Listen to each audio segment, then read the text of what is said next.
Thank you, sir. Good morning, everyone. So, from weaning, we switch gears and we actually initiate a ventilation, or we assess a patient who's come to you in the emergency or from the wards to the ICU with breathing difficulty. So, the focus of the talk will be mainly two diseases of the lung. One is COPD and second is asthma. And all of you know both are an AV disease. But before that, you are called because there is a problem in oxygenation or carbon dioxide, because most of the times now wards and emergency are geared up to do ABG before you are called. So two types of respiratory failure are defined. One is acute hypoxemic and second will be type 2. So the definition is a PaO2 of less than 60 with a normal or low PaCO2 is type 1 hypoxemic respiratory failure. And all of you will agree it's the most common cause of your calls, night calls or emergency calls, when the patient is hypoxemic. And any diseases of the respiratory system, maybe pneumonia, maybe chest contusion or ARDS, anything can come with type 1 respiratory failure. Then type 2 is hypercapnic respiratory failure and is always characterized by a PaCO2 of more than 50. And always such patients are hypoxemic as well.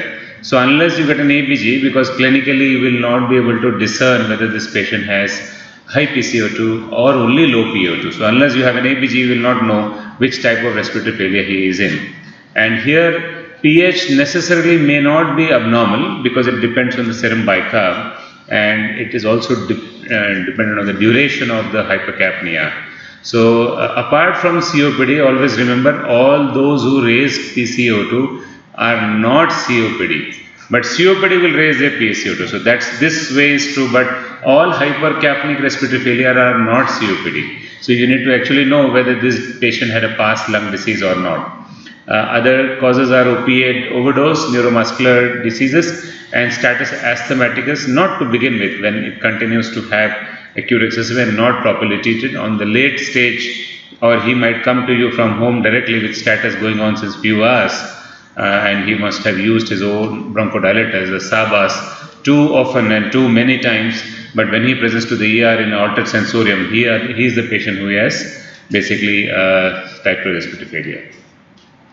What about acute versus chronic? For all the ABG classes, I think the ABG lecture has been taken.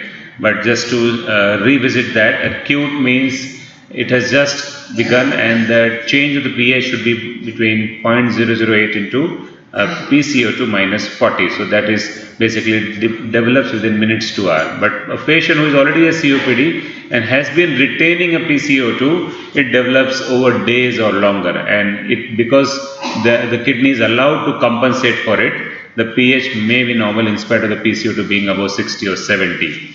So here the formula for delta pH will be 0.03 instead of 0.008. So let's go to traditional definition of COPD. So anyone who has COPD should have an airway obstruction which is defined by a spirometry, which is FEV1 by FVC less than 70. Many a times a patient is treated by a physician or a general practitioner and has a diagnosis of both COPD and asthma. It is written COPD and asthma. But that does not mean he has COPD, or that does not mean he has asthma. Unless you have a spirometry, the gold standard is spirometry should diagnose COPD. And again, there is an overlap disease, and gold guidelines changed in last year 17. They definitely coined a new term called ECHO, asthma COPD overlap syndrome. But remember, a patient who has features of both the disease should be above 40 years of age and has to have a demonstrable disease on spirometry as well. So you cannot have a diagnosis just blanketly as asthma and COPD. He should have demonstrable features of both. And there are hardly in overall subgroup 10 to 20% of patient only who will show you the overlap. The overlap means he's been having progressive airway obstruction through years, but has features of asthma, like he has defined triggers to have an attack, or he has defined seasons of an attack. So that makes him echo. Otherwise, you can't label every COPD an asthma and every asthma as a COPD patient. But if the patient's spirometry is normal, diagnosis of COPD is only in expert hands, because you will have to go to the symptoms, you have to go through the smoking history. In females, they should have a chulha smoke exposure, or if there is a cotton mill worker, he should have an exposure for years together to develop COPD in spite of his FEV1 being above 80%. And remember, most of the spirometry is done by a technician, as ECG is done by a technician, and has a lot of individual interpretation and the procedure related errors. So doing a PFT in a non-standardized lab by a PFT, non-PFT technician also can cause you errors, and you will have more than 20 values written there, but the interpretation is not there. The machine will print on its own report, but that you should not go by what is written by the machine. You should always see who has done it, and the basic, like you have a ABG validity criteria, the PFT validatory criteria is the FET, the force exhalation time, should be more than 4 to 6 seconds. If FET is more than less than 4 to 6 seconds, the person has not been able to exhale. So all the expiratory values which have come are actually invalid. So FET on the printed PFT report should be more than 4 to 6 seconds, then only it is valid. Now let's go to the pathophysiology. Definition is done. What is happening at the airway? So you have a lot of mucosal edema, you have hypertrophy of mucosa, you have bronchospasm going on, you have increased airway tortuosity, and main problem is the loss of lung recoil. So every breath you take, you are actually inspiratory reserve volume continues to rise. We are going to see that. So if dynamic airway obstruction happens and patients have a prolonged expiration, and this leads to air trapping, and subsequent breathing has increased work of breathing, and that is how they come to the ER, mostly with dyspnea. No COPD patient will come with only symptoms of cough. They will be more dyspneic rather than having cough. So asthmatic will have more cough than dyspnea. So that's a subtle differentiating feature, and they will not come with chest pain or any other feature apart from if they have other coincident comorbidities or if they have a pneumothorax. So most of the times the COPD patient will come to you with a main feature is dyspnea. Their relatives will always say कि sir ये तो ऐसे ही है, रोज ऐसे दिखता है. But he will say that today my dyspnea is more than what actually it is normally. So what's happening is, as you can see, air trapping is happening, there is a resistance, there is always a dynamic hyperinflation. So more the air trapping, more the resistance. The more the resistance, the more the air trapping. And then what happens is finally you will have a decreased compliance, and all the gas exchange starts to go haywire. You will have a VQ mismatch, and then you will have an increased work of breathing. And the more you have an increased work of breathing, the more fatigue the patient goes into. The more fatigue he goes into, the more air trapping is happening. So that is where he starts, breathing very, very shallowly, or he has a pursely breathing, and he will feel or look exhausted when he comes to you. He can have a lot of sweating happening when he is in ER. Now, we have Indian guidelines coming in the last 2 years. This is grading of the COPD, mild, moderate and severe. As I was telling you, it should be the validated spirometry which should tell you that it is more than 80%, but his MRC dyspnea scale is less than 2, frequency of exacerbation less than 2, and he has no complications of COPD. We are going to see that. Moderate means the spirometry here is showing 50 to 80% of the FEV1, the grading of dyspnea is more than 2, exacerbation less than 2, and there are no complications. Severe COPD is a person who has less than 50% of FEV1 and more than 2 MRC dyspnea grade. Exacerbations are more than or equal to 2, and the complications which are highlighted here are anything which defines respiratory failure, or patient has evidence of cor pulmonale, or he has secondary polycythemia. So if you have any one of these features plus a spirometry which is showing obstruction and FEV1 less than 50, he is a patient of severe COPD. So if a severe COPD patient comes to an ER, definitely your army should be having more than usual standard medical care. But nowadays we have seen a fashion, any COPD who comes to the ER, no one sees whether he was mild or moderate. Everyone hooks on them with an NIV without even knowing what the diagnosis is. So NIV is not the standard of care for mild to moderate patients in the beginning of their arrival, even if many a times we have seen doctors putting NIV before even the nurse puts an IV line. So that should not be the standard of care.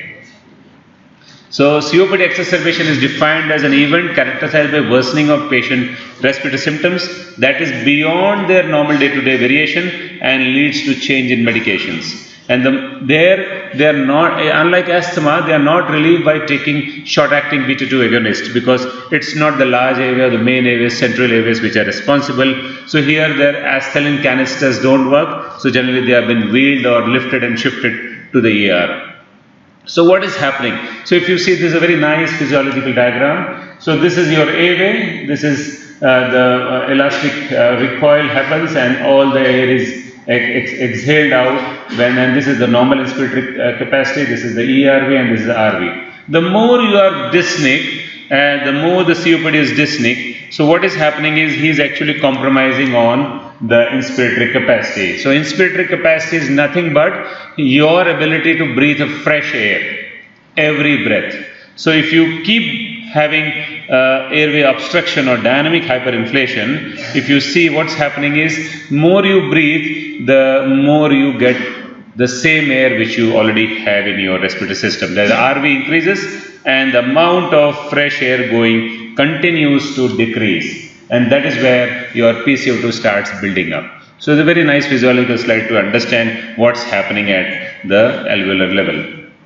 So whenever they come to you, you have to immediately see their charts, immediately ask them to bring the old file, and severity of COPD is definitely on the spirometry. Duration you have to ask, what was the trigger, has he been hospitalized? Generally COPD patients will hardly come to you for the first time in the hospital in their life, because COPD means it's non-reversible, it's not curable, and he would have had OPD visits previously to any of the doctors for his breathing difficulty. Other comorbidities, obesity, other comorbidities like diabetes, the GERD, the cardiac history is what you have to ask, and what is the treatment regimen he is already on, and whether he was hospitalized, ventilated, whether he uses an NIV or an oxygen at home is what you have to ask when they come to the ER. So please talk to the family, please talk to the patient. Don't be in a hurry to just hook up NIV just because you know NIV is a gold standard in acute respiratory failure in in severe patients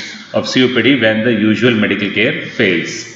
So what are the signs of severity? We all will accept that they will be using a lot of accessory muscles, there will be a paradoxical chest movement, you might have worsening or new onset central cyanosis, you might have peripheral edema because of development of cor pulmonale, you might have hemodynamic instability, or he might be in altered mental status. So this is a patient with severe COPD and he's in the ER. Investigation of choice, to begin with, pulse oximeter is the best tool. Again, it is not the diagnosis, it is just to have a baseline feel of the PO2, what's happening, and you can actually adjust and track the therapy, what you're starting on the patient. Then comes the ABG. ABG will tell you the carbon dioxide, the acid-base imbalance, renal compensation, acute or chronic, as we have discussed. Then comes the chest radiograph.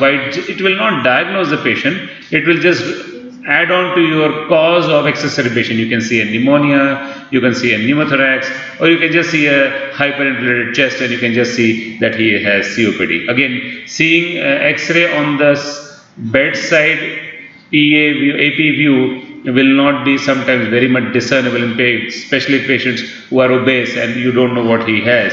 So chest radiograph generally rule out other diagnoses, comorbidities, pneumonia, pneumothorax, rather than diagnosing COPD. ECG made in coexisting diagnosis, it might aid in a patient who has cor pulmonale, and CBC can tell you whether he is polycythemic or not. And if the patient has fever and has sputum production, it's a good idea to actually ask them to send sputum to the lab.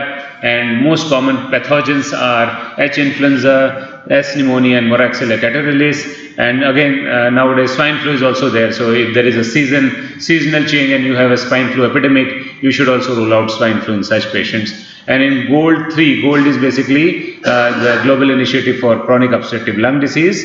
GOLD guidelines are available free of cost. There is an app, you can download GOLD. All this which I am telling is probably a part of GOLD 2018. GOLD 3 and GOLD 4 means they are advanced COPD patients who have baseline PFTs parametry of serious COPD, and Pseudomonas is having, because they are on nebulizers at home, so Pseudomonas also is one of the commonest organism which is isolated from community. It doesn't mean that they should be in hospital to have gram negative, but because they are on aerosol therapy for longer duration, they have frequent visits to the hospitals, they have use of steroids, so their oral flora changes, and Pseudomonas also is one of the bacteria which can be there as a cause of exacerbation. Biochemistry, dyselectrolytemia and hyperglycemia can be one of the associated factors in patients who come to you with exacerbation. So this is your patient who has been investigated, and now this is a case to streamline the things what we have discussed. Severe dyspnea on exertion, a 55-year-old patient comes with edema of lower extremity, breathless, and cough has been preceding since 3 weeks, and he could not stand or walk for more than 1 to 2 minutes without becoming fatigued. He is a smoker. He is currently not on any medicines, and family and past history are not significant.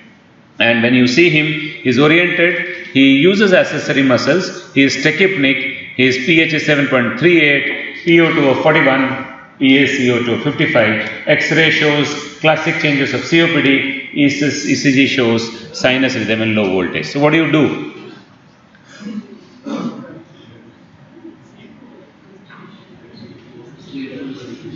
Okay, so just see this. So the GOLD has changed. The guidelines say the patient should be clubbed in one of the 3 modes of presentation. So first, no respiratory failure, acute respiratory failure non-life-threatening, acute respiratory failure life-threatening. So he is a patient who fits here, okay? He has acute respiratory failure, but it is not life-threatening. How do you define that? He might be using accessory muscles, he might be using, he must be tachypnic, but the mental status has not changed. His hypoxemia, which we will see, corrects while giving oxygen, and his hypercarbia is increased compared to the baseline. That's it. So this is a patient who has acute respiratory failure, non-life threatening. Okay, so you have to define this. Your ER sheet should have this. ER assessment, ICU assessment should have this. Even nurses should be trained to do this, because again, nurses will behave the way you have behaved to the previous patient. So if you have a chart like this, and life-threatening means using the accessory muscle, there is an acute change of mental status, and the oxygenation does not improve, and there is hypercarbia which is high, and there is a pH which is acidemic. So this is acute respiratory failure which is life-threatening. So what are the principles of treatment of COPD according to the GOLD guidelines? All of you will start bronchodilators, will administer systemic steroids, antibiotics if infection is the cause.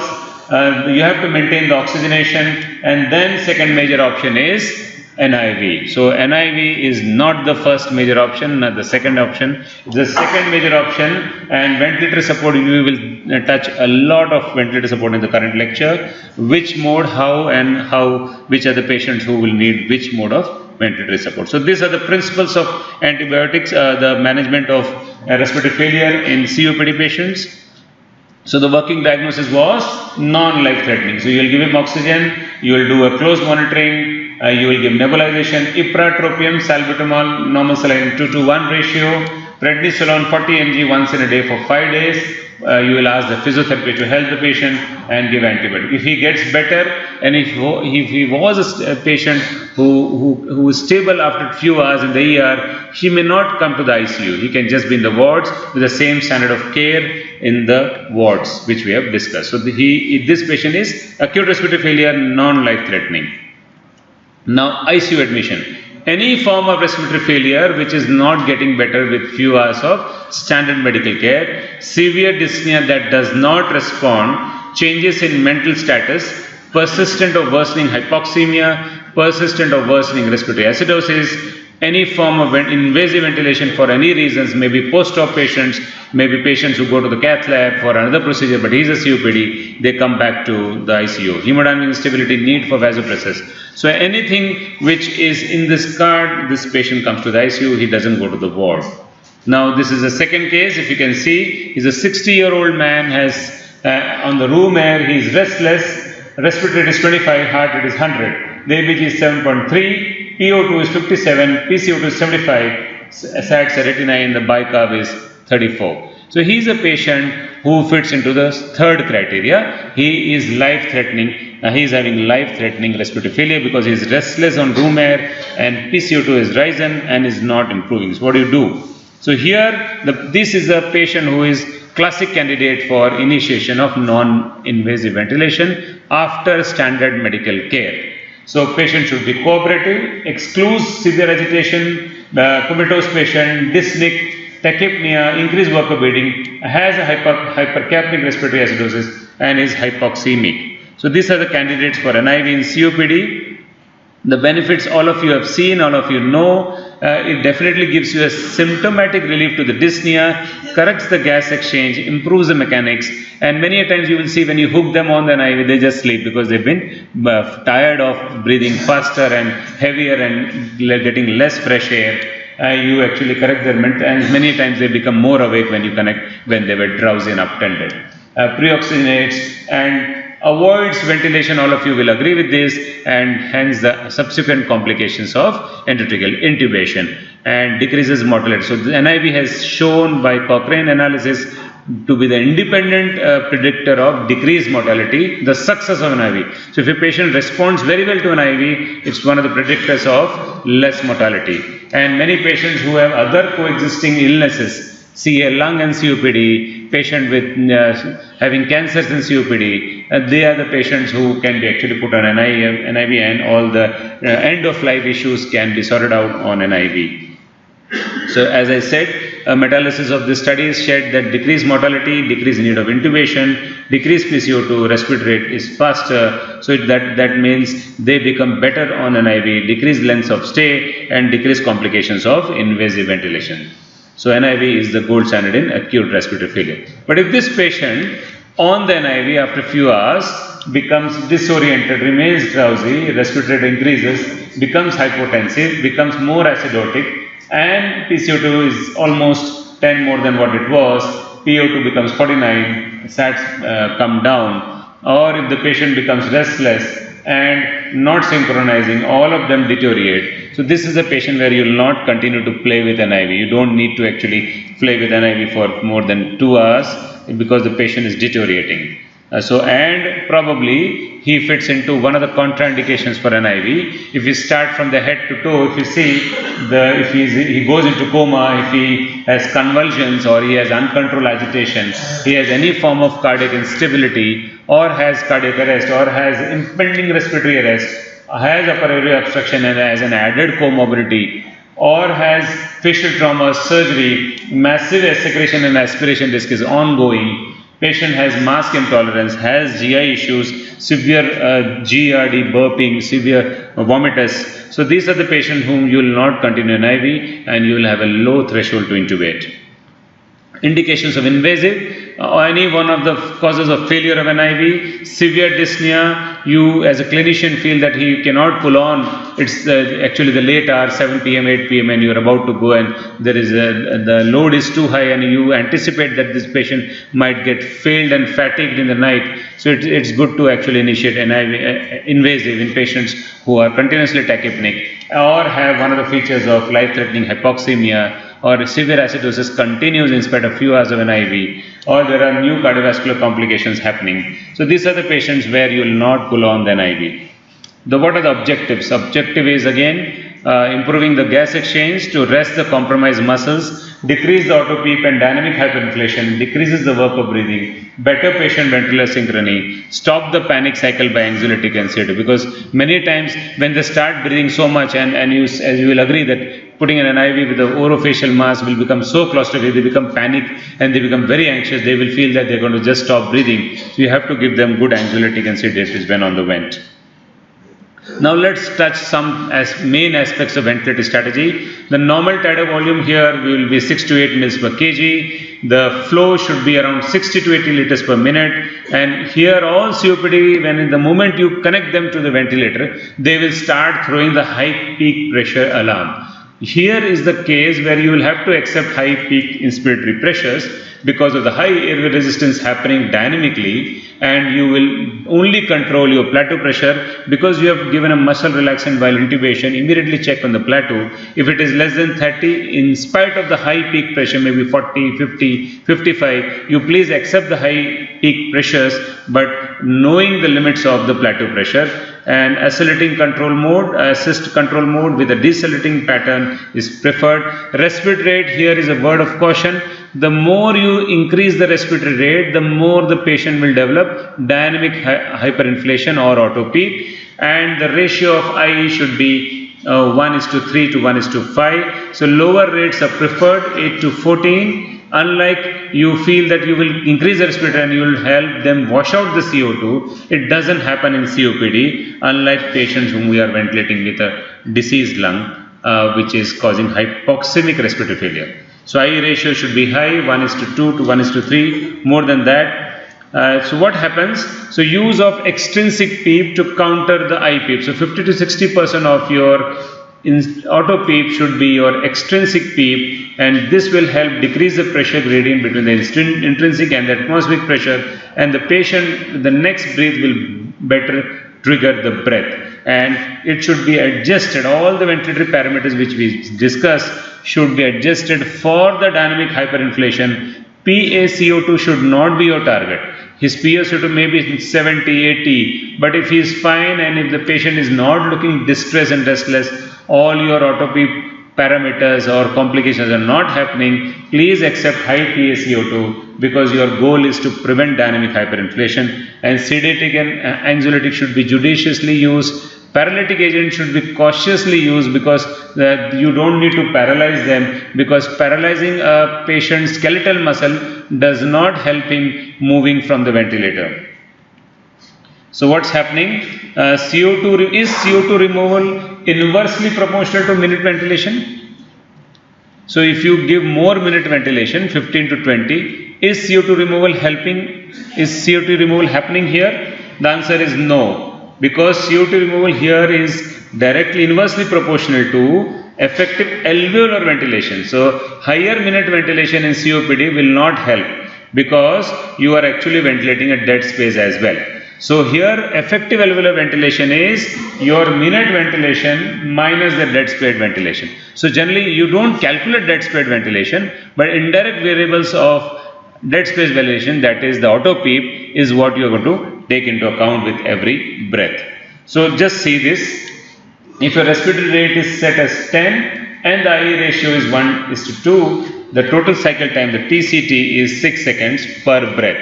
So what happens is your inspiration happens for 2 seconds and the expiration happens for 4 seconds, right? So this is the initial setting when you do. But the moment you feel the patient is hypercapnic and some other doctor comes on duty and he increases the respiratory rate to 20, thinking increasing the rate might wash out the PCO2. So what happens is, the moment you increase the respiratory rate from 10 to 20, so you are actually harming the patient because he is COPD and you are giving him less time because your total cycle time becomes 3 seconds and here the patient is only exhaling for 2 seconds. So what happens is, you, by increasing the respiratory rate, increase the dynamic hyperinflation, increase the air trapping and increase the PCO2. So that doesn't help the patient of COPD. So remember this, allow them to breathe out because inspiration is in your hands, exhalation is already hampered because of loss of elastic recoil and dynamic hyperinflation happening. And none of the drugs given dynamically, means you can actually hook them on a continuous nebulizer for an hour, will not help them breathe out because it's a chronic disease, it's not an acute disease. You may not help them giving a long or increasing the frequency of nebulization, may not help beyond a certain point. So this is what is happening. So here you are, more the respiratory rate, more the exhalation is compromised in this patient, if you can see that. So minute ventilation 6 to 7 mils per kg is the target, rate 10 to 12. Low minute ventilation leads to increased PCO2, but we are paying this price to prevent dynamic hyperinflation. So provide enough ventilation to keep a normal pH and not normal PCO2. So if you see this, the same thing which I was telling, this is the total cycle time, and when you increase the IE ratio from 1:2 to 1:3, you are actually helping the patient more in preventing dynamic hyperinflation. So peak flow. If you have a luxury or liberty to adjust the peak flow in your ventilator, normally it is set between 40 to 60. The peak flow is defined by tidal volume by inspiratory time into 60. So higher the peak flow, the better the patient is allowed to exhale. Okay, better the patient is allowed to exhale. Let's see this graph. So if you just have a luxury to set the respiratory rise time, if you have a slow rise time, if you can see the entire inspiration happens here. If you have a fast rise time, it happens within a second. So if you see here, this is inhalation time and this becomes the exhalation time. The moderate rise time, the exhalation time increases, and if you have a fast rise time, 0.1 second or millisecond, you can see that the exhalation is allowing the patient to prevent dynamic hyperinflation. So if you have a luxury to increase the flow, increase to 60 to 80. If you have a luxury to increase the rise time, actually increase the rise. So you can actually keep to 0 to 0.1 millisecond. So to help the patient preventing dynamic hyperinflation. So it is adaptive mechanism which leads to increased elastic recoil force and keeps the patient, the air which is actually accumulating to force the air out. Due to use of accessory muscles, increases the force is always applied to the airway, which leads to collapse and exacerbate the expiratory flow rate. So what happens? So the auto PEEP is happening at the alveolar level, and how do you check it? You actually, in a deeply sedated patient or a paralyzed patient, you put an expiratory hold and all your variables of auto PEEP will be measured immediately. So if you know the auto PEEP, you have to set an extrinsic PEEP. So what is that? This is called the waterfall phenomena. So you are ventilating patients from here and this is an auto PEEP happening. So when you measure the auto PEEP, the ventilator will not measure one alveoli. It is an average of all the alveoli which is measured over here. So remember, the waterfall effect means the water goes from an area of high pressure to low pressure. Okay. So say for example, if you are setting an intrinsic PEEP of 8 here, okay, if the auto PEEP is measured as say for example 10, and if you put it at 10 here, if you see the 10 pressure applied over here at the end exhalation will not allow this alveoli to release the air. So what is happening is only one alveoli is releasing the air at the end exhalation, rest of them are not helping. So your auto PEEP measured should be half, or 50 to 60% of auto PEEP should be your extrinsic PEEP applied. If your auto PEEP here is 10 and you put it at 5, so what will happen is only these two alveoli will be allowed to close at the end expiration. Or if you put it at 4, all these three alveoli will, so more than 50% of the alveoli will allow the air to come out to the ventilator in the expiratory valve, and one is okay. So it should be very judicious way of doing it. So when your patient is not looking comfortable, measure the auto PEEP and put 50 to 60% of your auto PEEP as your extrinsic PEEP, and that will allow this waterfall phenomena to happen, and all the trapped air will go to the ventilator and the patient is ready to trigger the next breath. This is the classic pressure time graph. The peak airway pressure in patients of COPD rises. All those who will be appearing for exam, so this will be one of the graphs given to you. And here you can see on this is a classic depiction of a patient who has high airway resistance. So COPD patient will have this pressure time curve when you are actually seeing on the ventilator, where airway resistance rises and the compliance remains normal. And when you see the flow time graph, and the exhalation does not touch the baseline. So this is where the auto PEEP is happening, or the air trapping is happening. This is the flow volume loop. This does not return to the baseline. So this is a classic flow volume loop of a COPD patient who is having an auto PEEP. So the negative causes of negative effects of auto PEEP are predisposes to barotrauma, predisposes to hemodynamic compromise, diminishes the efficiency of force generated by respiratory muscles, increases the work of breathing, increases the effort to trigger the ventilator. Means the reason for which you have ventilated the patient is offshoot by development of auto-PEEP. Means the COPD becomes more dynamic and more in a negative physiology when the auto-PEEP happens. So when you ventilate, this is your major concern in COPD patients. So, and this can in fact cause severe hypotension, sudden onset of hypotension happening on a patient of COPD being ventilated. Two things should be ruled out. One is pneumothorax and second is dynamic air trapping. So it's a good idea sometimes when the hypotension is not responding to fluid and medium doses of vasopressors to disconnect the ventilator. Sometimes you have to actually press the chest and see the ventilation improves the hemodynamics or not. If the hemodynamics are improving after disconnection, means you have had a very, very high intrathoracic pressure causing decreased venous return and leading to hypotension because of dynamic hyperinflation. So auto-PEEP and trigger also is if you are weaning the patient and he is continuously developing auto-PEEP, the trigger baseline is has to be reset because the patient has to generate this much, as you can see in the second graph, this much negative pressure because of auto-PEEP to begin the next cycle of respiration. So weaning also, in weaning you should also see whether the auto-PEEP is affecting your triggers or not. Permissive hypercapnia, we have touched it, so not going to details. So where your dynamic hyperinflation is concerned, you have to accept permissive hypercapnia with acceptance of moderate amount of acidemia. So the goal is pH, not the PCO2 in COPD, and weaning steroids would have been given, relaxant would have been given. Most of the patients are already cachectic because of COPD itself, causing a lot of wasting. Weaning begins when the precipitating factor, as Dr. Rajesh Chawla sir said.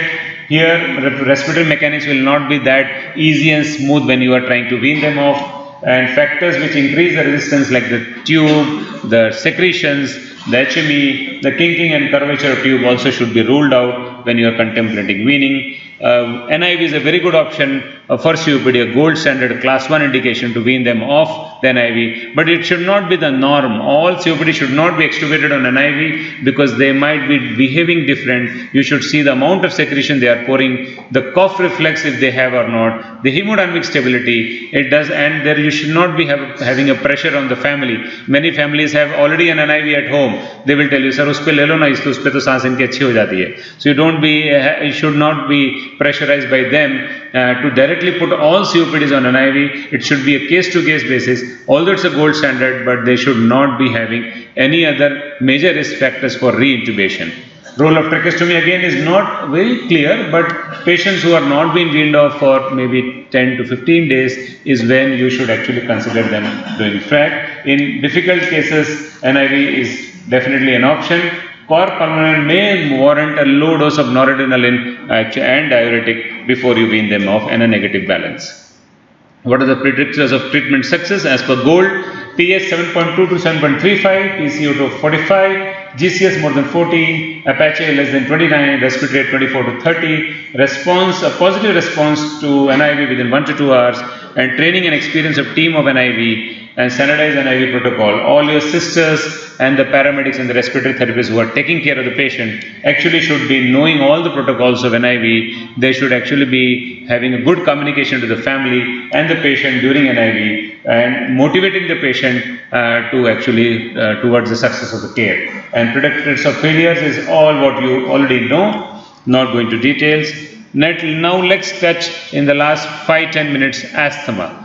So now asthmatic patients generally are young patients and they may or may not have a defined diagnosis before they come to you. It must be their first attack which brings them to the ED in the middle of the night, and because they may have a defined trigger, a food allergen. Generally children come in the middle of the night, food allergy, milk products allergy, sometimes a perfume allergy, a seasonal allergy, or a simple viral fever would have triggered. Many patients of H1N1 also have presented with acute severe asthma for the first time in their life because of continuous coughing and severe spasticity which happens in the central airways. The definition is basically it should be having defined symptoms, but that may not be true. Life-threatening asthma can present for the first time to the ED without even previous warning symptoms.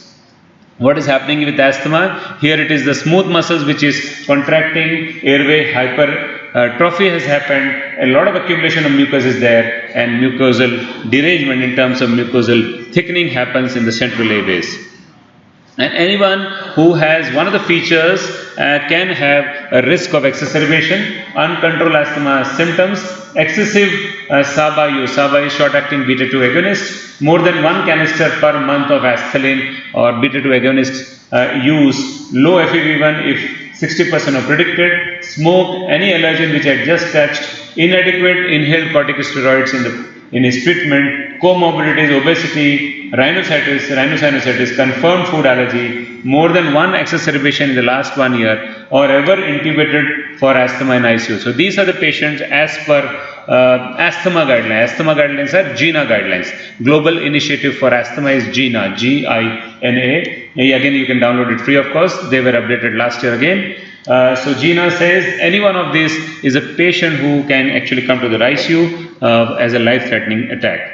So what happened? What is LTA? Life-threatening asthma is a patient's inability to speak due to severe dyspnea. It is also called as telegraphic speech. He will utter a word, he cannot actually utter a sentence. Has altered mental status, interpersonal interaction, worsening fatigue, bradycardia, absence of wheezing, a silent chest, and absence of pulses, paradoxes. What is your goal in asthma? A little different than COPD. Oxygenation maintain a stat of more than 95% in pregnant and patient with coexisting heart disease. Inhaled SABA, 4 to 8 puffs every 20 minutes up to 4 hours.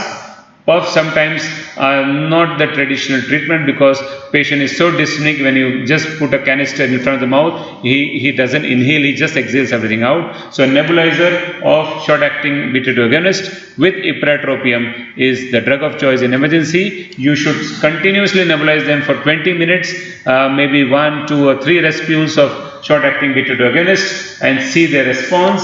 Steroids, if you are using methylprednisolone less than 80 mg per day, or hydrocortisone around 400 mg per day. Magnesium sulfate is a drug of choice to be given IV. It's a good bronchodilator, again not class 1 recommendation, but yes, it should be considered in emergency patients. And if the patients are not getting better, invasive ventilation is preferred over NIV because NIV has not been showing any promising results in patients with acute asthma. There were trials of CPAP in patients with mild to moderate asthma exacerbation because CPAP will splint the upper airway, allow a pressure in the upper airways to remain till the time spasm goes off. But again, NIV is not the gold standard in patient asthma because of the central airway obstruction, and patients can actually become apneic when you apply NIV. So NIV should, if applied, should be cautiously seen, and if the patient has silent chest, never apply NIV. The patient is coughing too much, NIV doesn't help. These are the patients where you will consider invasive ventilation if they are not getting better with inhaled short-acting beta-2 agonist and systemic corticosteroids. So all the ICU patients will be on the right side of the spectrum. He talks in word, he sits hunched, he is agitated, respiratory rate is high, SFSA muscle is high, use is there, tachycardic, his saturation is less, and these are the patients who are patients of ICU. As soon as the patient you are ready to ventilate, even invasive ventilation may not be that comfortable to the patient because of central airway obstruction. The moment you put such patients on intubation, they may not be easily ventilated because of central airway obstruction. Sometimes we have ended up handbagging such patients because of severe stiffness of the central airways till the bronchospasm is relieved. Sometimes you actually end up also adding intravenous xanthine like aminophylline infusion to help the patient relieve the bronchoconstriction. Uneven distribution of bronchial obstruction due to secretion and edema and bronchospasm is a concern. More severe degree of resistance to airway due to severely reduced airway caliber and perhaps expiratory narrowing of glottic aperture is a problem. So this is where the COPD and asthma ventilation differs. The compliance here is normal. It is not a problem of compliance. So it is the central, not the peripheral resistance. The transmural pressure of peripheral collapsible bronchi and bronchioles remains positive throughout the expiration. Thus, passive exhalation is not flow limited. So here, waterfall phenomena is not happening. Ventilator settings will be similar to COPD, except auto PEEP is not developing. Here again, smooth muscle constriction in terms of severe wheezing and bronchospasm is not elevated by giving neuromuscular blocking agents. Any of the atracurium or the non-depolarizing muscle relaxant will not help the smooth muscle relaxation. So you have to continuously check. This is where stethoscope is more helpful than the lung ultrasound, where your spasm and your peak airway pressure will continue to be rise unless the patient's attack goes off. And they are not generally difficult weaners, because the moment their central airway obstruction goes with standard care, they generally tend to get good ventilation, and they just really get relaxed. So extubation is generally not a worry in asthmatic patients. Sometimes you can actually extubate them in deep plane or under short acting sedatives. Extrinsic PEEP, sometimes a patient with chronic asthma who have been on disease for days or years together, maybe elderly patient with asthma and COPD overlap, there your extrinsic PEEP might help, and NIV post extubation can be considered, but generally in acute asthmatic is not recommended or not required. So with that, I will thank you.